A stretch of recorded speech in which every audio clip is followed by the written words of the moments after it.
Fox News is absolutely sick and tired of racism in the United States, and they want to do something about it. They want to fight back for the oppressed masses in this country and make sure that nobody is ever acting discriminatory towards white people ever again. Yeah, Fox News does think there is a racism problem in this country, but unfortunately they believe that white people are the ones being oppressed and that they just have it worse than anybody else. Recently, on an episode of Tucker Carlson's Fox News program, he brought on a guest, Chadwick Moore, where they talked about the fact that, damn, it's just so hard being white. Take a look. In New York City, home of Brooklyn, and people who write for BuzzFeed, and he joins us tonight.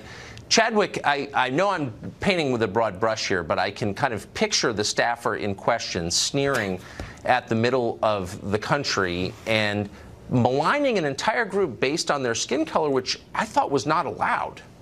Right. Yeah, I don't believe your guest for one second when he thinks, your former guest, when he says he thinks that these articles are meant to be satire and make fun of racism. No. It's exactly, I think, how you painted it. These sort of liberal Oberlin kids who graduated and live in Brooklyn and for some reason want to believe in this sort of dismantle the wealth narrative, and they think the way to do that is to attack white people. I mean, it's Marxism, it's socialism, and it has the mainstream media's ear, it has mainstream society's ear. When you see these people who obsess over victimhood so much, it's so fascinating, because if you want to see racism everywhere, if you're brainwashed to see racism everywhere, or homophobia everywhere, or whatever, then you will. That's the world you will live in.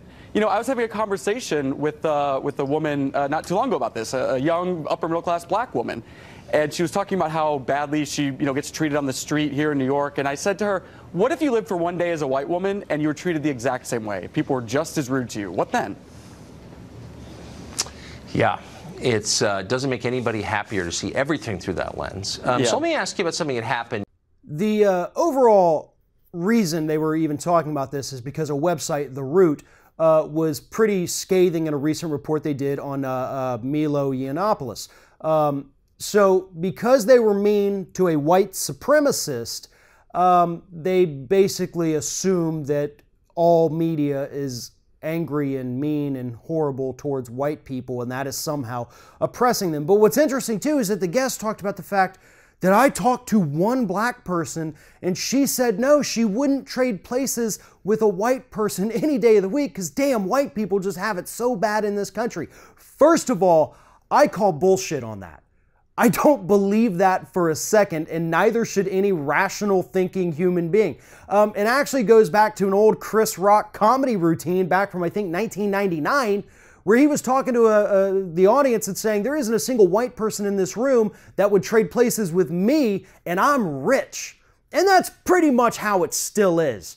I think that probably given the circumstances, a lot of black people would be more than happy to switch places with a white person for one day, as Tucker Carlson and his guest pointed out, just so not they could see how white people live, but so white people could see what systemic harassment and racism is like in this country. Because I don't care what Fox News says. White people have never been oppressed here in the United States, not since the beginning. Day one, we came in and started discriminating against the people that already lived here, the Native Americans. White people came and took over and have been in charge ever since. Black people were brought over here as slaves. Immigrants from other countries were also forced into slavery, sometimes even if they were white. But just because they spoke a different dialect, we thought, you know what? You're not a white Anglo-Saxon Protestant, so we're going to go ahead and say that you're beneath us. White people have had it great in the United States since day one.